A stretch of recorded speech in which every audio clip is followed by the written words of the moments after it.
What's going on, guys? I think it's day two of the build. It's been a couple days since I've actually filmed the last one.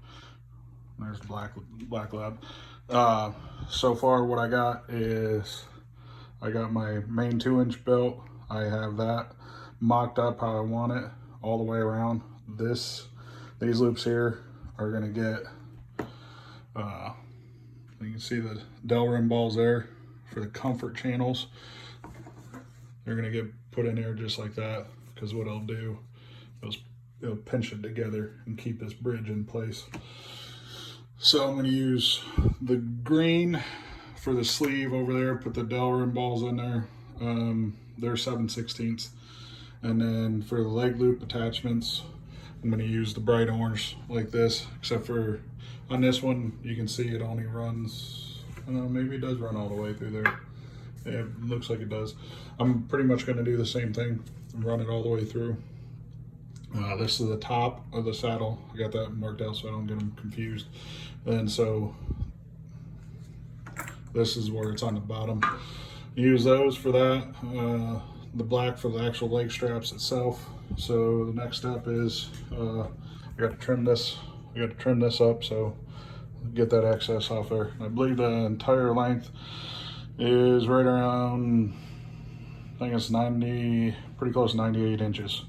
So basically what it'll do, if you mark your fabric directly in the middle, and then you start at the top and start pinning, I use these clips. The clips are, I like the clips a lot better, all the way around. And then so you just make it basically so it meets up, and then you can make sure everything's even.